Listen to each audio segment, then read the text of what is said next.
നമസ്കാരം, ഞാൻ ശോഭ ടീച്ചർ. ഏവർക്കും സത്സംഗത്തിലേക്ക് സ്വാഗതം. ആധ്യാത്മിക മേഖലയിലൂടെ യാത്ര തുടങ്ങിയപ്പോൾ മുതൽ ഭൂരിപക്ഷം വരുന്ന ഒരുപാട് സാധാരണക്കാരായ ഹൈന്ദവർ പല ചോദ്യങ്ങളും ചോദിച്ചിരുന്നു. ഓരോ പ്രഭാഷണ വേദികളിൽ നിന്ന് തിരിച്ച് യാത്ര ചെയ്യുമ്പോഴും അവരുടെ നിഷ്കളങ്കമായ ചോദ്യങ്ങളും മുഖവുമാണ് മനസ്സിലങ്ങനെ തങ്ങി നിൽക്കാറ്. 5 മിനിറ്റ് സംശയ നിവാരണം കൊണ്ട് തീരാത്ത അത്ര ചോദ്യങ്ങൾ, സംശയങ്ങൾ ഓരോരുത്തർക്കും ഉണ്ട്. നമ്മൾ ഹൈന്ദവർ ആത്മീയ ഗ്രന്ഥങ്ങളുടെ കാര്യത്തിൽ സമ്പന്നരാണ്. ഏകദേശം 2000-ഓളം ഗ്രന്ഥങ്ങൾ, 10,000-കണക്കിന് വ്യാഖ്യാനങ്ങൾ, ലക്ഷക്കണക്കിന് ഉപാഖ്യാനങ്ങൾ, അതും പല പല ഭാഷകളിൽ നമുക്കുണ്ട്. ഹൈന്ദവരുടെ അടിസ്ഥാന ഗ്രന്ഥമായ വേദങ്ങൾ ഉൾപ്പെടുന്നത് ശ്രുതികളിലാണെങ്കിൽ ഇതിഹാസങ്ങൾ, പുരാണങ്ങൾ, ഉപവേദങ്ങൾ, വേദാംഗങ്ങൾ, ഷഡ്ദർശനം, തന്ത്ര, ആഗമ, ഉപാംഗം ഇവയെല്ലാം സ്മൃതികളിലാണ് വരുന്നത്. പക്ഷേ ഒരു സാധാരണക്കാരനായ ഹൈന്ദവന് ഇതെല്ലാം എവിടെ തുടങ്ങണം അല്ലെങ്കിൽ എവിടെ അവസാനിപ്പിക്കണം എന്നത് വ്യക്തമായി കാണുന്നില്ല. ഇനി ഉണ്ടെങ്കിൽ തന്നെ ഒരു സാധാരണക്കാരന് ലൗകിക ജീവിതം നയിക്കുന്നതിൻ്റെ ഇടയിൽ ഇതിനൊന്നും സമയവും കണ്ടെത്താൻ കഴിയുന്നില്ല. ലൗകിക ജീവിതത്തിൻ്റെ കഷ്ടതകളും പ്രയാസങ്ങളും അനുഭവിക്കുന്ന ഭൂരിപക്ഷം വരുന്നവർക്ക് വേണ്ടിയാണ് ഞാൻ നിങ്ങളുടെ മുന്നിൽ എത്തിയിട്ടുള്ളത്. ജോലിക്കിടയിലും ഡ്രൈവ് ചെയ്യുമ്പോഴും എല്ലാം നിങ്ങൾക്കിത് കേൾക്കാം. കേൾവി പലതരത്തിലുണ്ട്. എന്തായാലും ഭാഗവത മഹാപുരാണം പറയുന്നത് ശ്രവണം കീർത്തനം വിഷ്ണോർ സ്മരണം പാദസേവനം അർച്ചനം വന്ദനം ദാസ്യം സഖ്യമാത്മനിവേദനം. അതായത് ശ്രവണം തന്നെയാണ് ആദ്യം വേണ്ടത്. ഒരുപാട് കേൾക്കുമ്പോൾ നമുക്ക് കുറച്ച് എന്തെങ്കിലും ഒക്കെ മനസ്സിലാവും. പല പ്രഭാഷണം കഴിഞ്ഞിറങ്ങുമ്പോഴും പൊതുവേദിയിൽ ചോദിക്കാതെ രഹസ്യമായി കൂടുതൽ പേർ ചോദിച്ച ഒരു സംശയമുണ്ട്. എന്താണോ, എൻ്റെ കുലത്തിലുള്ളവർക്ക് ഇതൊക്കെ പറ്റുമോ ടീച്ചറേ? കുറേ തവണ ഈ ചോദ്യം കേട്ടപ്പോൾ എനിക്ക് മനസ്സിലായി, പ്രഭാഷണം കേൾക്കാനെത്തുന്നവരുടെ കൂട്ടത്തിൽ ഭൂരിപക്ഷം ഇവരാ. ഇവർക്ക് എല്ലാം ചെയ്യണമെന്നുണ്ട്, പക്ഷേ സംശയങ്ങളാണ്. പെട്ടെന്ന് ഒരു വാക്ക് പറഞ്ഞു കൊടുത്ത് അവിടുന്ന് നമ്മൾ തിരിച്ചു പോരുമ്പോൾ അവരുടെ മുഖം കണ്ടാലറിയാം നമുക്ക് അവർക്ക് മനസ്സിലായിട്ടില്ല പൂർണ്ണമായിട്ടൊന്ന്. എല്ലാ വിഭാഗങ്ങളിലുള്ളവരും നിശ്ചയമായും അറിയേണ്ട ഒരു കാര്യം എന്താണെന്നോ, ഹൈന്ദവൻ്റെ അടിസ്ഥാന ഗ്രന്ഥമായ വേദങ്ങൾ പകുത്ത വേദവ്യാസൻ മത്സ്യഗന്ധിയുടെ പുത്രനാണ്. അതായത് ഒരു മുക്കുവ സ്ത്രീയുടെ പുത്രൻ. അപ്പോൾ ആ കുലത്തിലുള്ള എല്ലാവർക്കും ഇതിൽ പരമ്പരാഗതമായി അവകാശമില്ലേ? ഇനി നമ്മൾ പൂർണ്ണാവതാരം എന്ന് വിശേഷിപ്പിക്കുന്ന ശ്രീകൃഷ്ണൻ യാദവനായിരുന്നു. ഇനി ഇതിഹാസ പുരുഷനായി നാം കൽപ്പിച്ചു പോരുന്ന ശ്രീരാമചന്ദ്രൻ OBC ആയിരുന്നു. നമ്മുടെ ഭാരതത്തിൻ്റെ ചുണക്കുട്ടിയായി നാം ഉയർത്തിപ്പിടിക്കുന്ന സ്വാമി വിവേകാനന്ദൻ OBC ആയിരുന്നു. കൂടാതെ അരവിന്ദ മഹർഷി, അമൃതാനന്ദമയി ദേവി. എന്നിട്ടും ഇവരെല്ലാം ഇത് പഠിച്ച് ഉയരങ്ങളിലെത്തി എങ്കിൽ എന്തുകൊണ്ട് നമുക്കും ആയിക്കൂടാ? അങ്ങനെ വേണം നമ്മൾ ചിന്തിക്കാൻ. ഈ മഹത് വ്യക്തികളെല്ലാം നമ്മളോട് എന്താ പറയുന്നത്? ജനിച്ച വംശമോ കുലമോ അല്ല, സൽചിന്തയും സൽക്കർമ്മങ്ങളും ആണ് മഹത്വത്തിനടിസ്ഥാനം.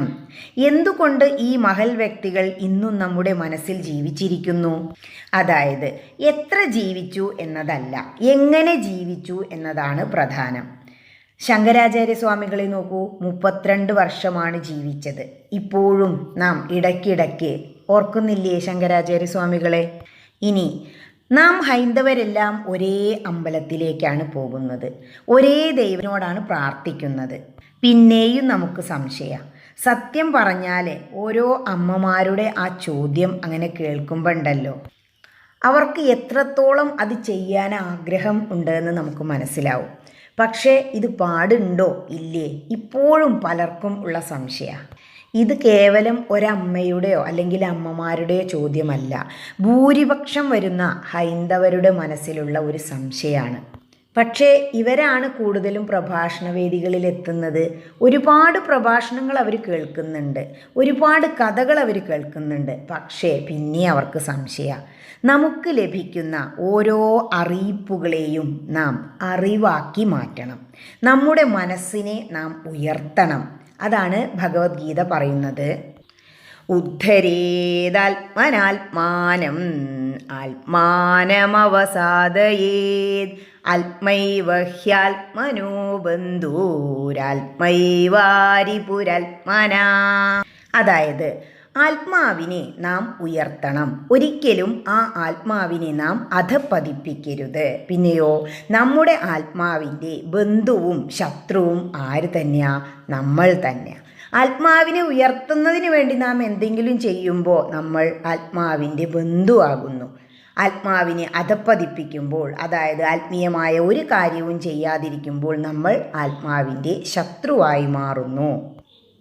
അതായത് ആത്മീയ കാര്യങ്ങൾ ശ്രദ്ധിക്കാനും അതിൽ മനസ്സർപ്പിക്കാനും നമ്മൾ തുടങ്ങി എങ്കിൽ എന്താ? നമ്മൾ നമ്മുടെ ആത്മാവിനെ ഉയർത്താൻ തുടങ്ങി എന്ന് മനസ്സിലാക്കണം. നമ്മുടെ ഈ ജീവിതത്തിലെ തിരക്ക് പിടിച്ച ഓട്ടത്തിനിടയിൽ നമ്മൾ ഇത്തിരി നേരം ഇരുന്നൊന്ന് ചിന്തിക്കണം. എന്താണ് നാം ഓരോരുത്തരുടെയും ജന്മലക്ഷ്യം? കുട്ടിയാവുമ്പോൾ നമുക്ക് തോന്നും പഠിക്കുക, നന്നായി പഠിച്ചു, നല്ലൊരു ജോലിയും സമ്പാദിച്ചു. പിന്നെയോ? പിന്നെ അച്ഛനെയും അമ്മയും നോക്കണം, കുറച്ചും കൂടി ആയാലോ പിന്നെ ഒരു കല്യാണം കഴിക്കണം, അതിൽ കുഞ്ഞുങ്ങളുണ്ടാവണം. അതും കഴിഞ്ഞാലോ പിന്നെ അവർക്ക് വേണ്ടി ഇങ്ങനെ ജോലി ചെയ്യണം, സമ്പാദിക്കണം, ജീവിക്കണം. അതായിരിക്കും ഉത്തരം.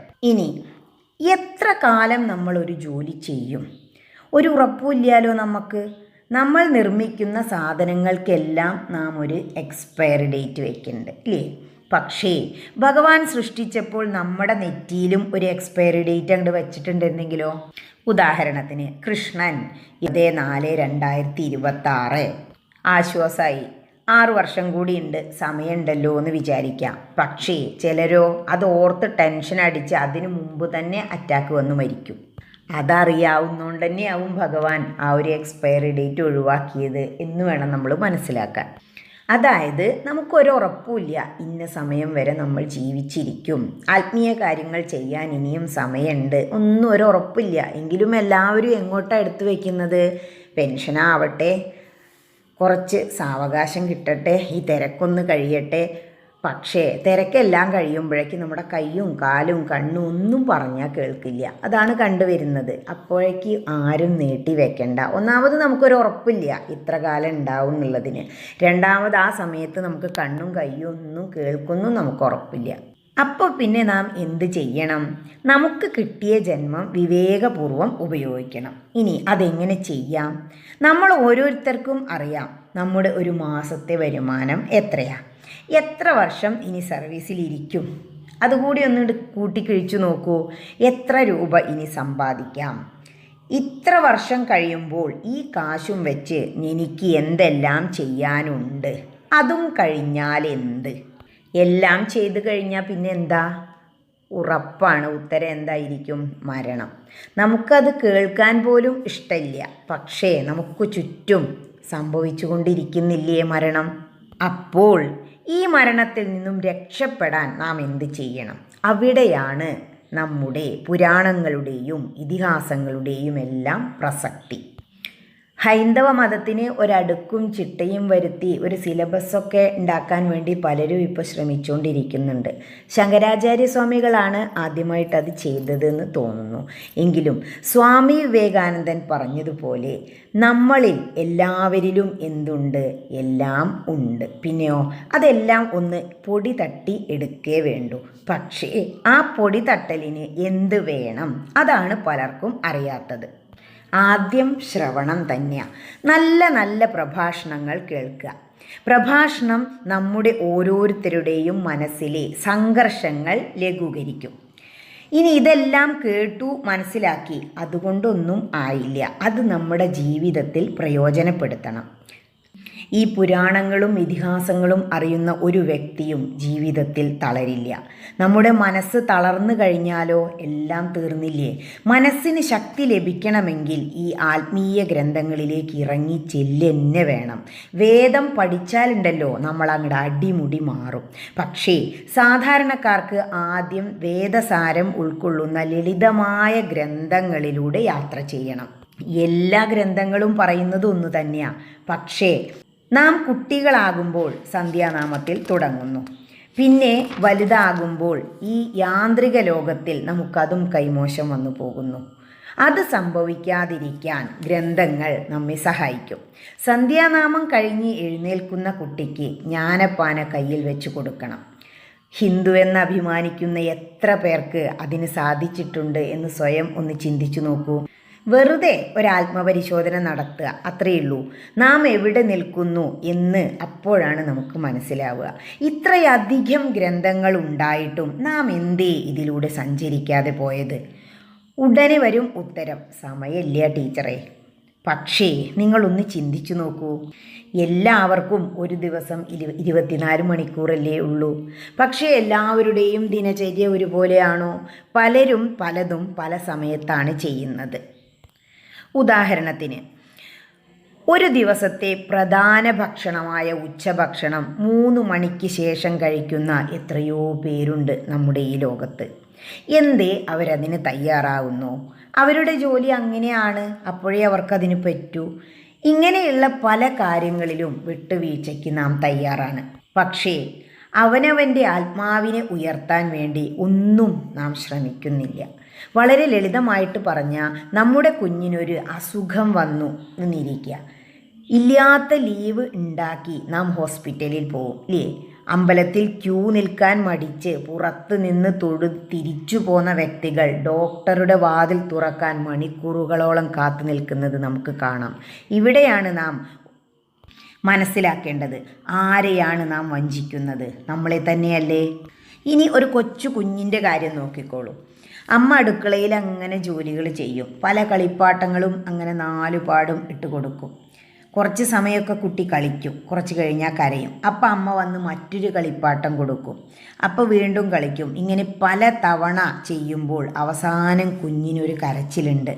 ഏത് തിളക്കിന പാലും ഇറക്കി വെച്ച് അമ്മ ഓടി വരും കുട്ടിയുടെ അടുത്തേക്ക്. ആ കുഞ്ഞിനെ പോലെ ആകണം നമ്മൾ.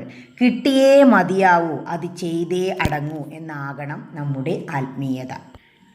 അതിയായ ആഗ്രഹം ഉണ്ടെങ്കിൽ അതിനുള്ള സമയവും സാഹചര്യവും നമുക്ക് ഓരോരുത്തർക്കും അനുകൂലമാവും. ജ്ഞാനപ്പാനയ്ക്ക് ശേഷം ഹരിനാമ കീർത്തനവും രാമായണവും മഹാഭാരതവും പിന്നെ ഭഗവത്ഗീതയും ഭാഗവതും എന്താണെന്ന് നാം അറിയണം. എല്ലാ ഗ്രന്ഥങ്ങളും രചിച്ചിട്ടും സംതൃപ്തി ലഭിക്കാതെ വന്ന വ്യാസമഹർഷി ഭാഗവത മഹാപുരാണം രചിച്ചിട്ടാണ് സംതൃപ്തനായത് എന്ന് ഭാഗവതം പറയുന്നുണ്ട്. ഏകം ശാസ്ത്രം ദേവകീ പുത്രഗീതം എന്ന് ഭഗവത്ഗീതയെക്കുറിച്ച് എന്താ അങ്ങനെ പറഞ്ഞ? ദേവകീപുത്രനായ ഭഗവാൻ ഗാനം ചെയ്ത ഒരേ ഒരു ശാസ്ത്രം, അതാണ് ഭഗവത്ഗീത. പിന്നെ മഹത്വം കൊണ്ടും ഭാരം കൊണ്ടും മഹാഭാരതം എന്നറിയപ്പെടുന്ന പഞ്ചമവേദമായ മഹാഭാരതം നാം അറിയണം. ഇതെല്ലാം സംസ്കൃത ശ്ലോകങ്ങളിലാണ്. ഇനി രാമായണം എഴുത്തച്ഛൻ്റേതാണെങ്കിൽ അത് സാധാരണക്കാരുടെ ഇടയിൽ മലയാളത്തിലായതുകൊണ്ടാവാം പ്രസക്തമാണ്.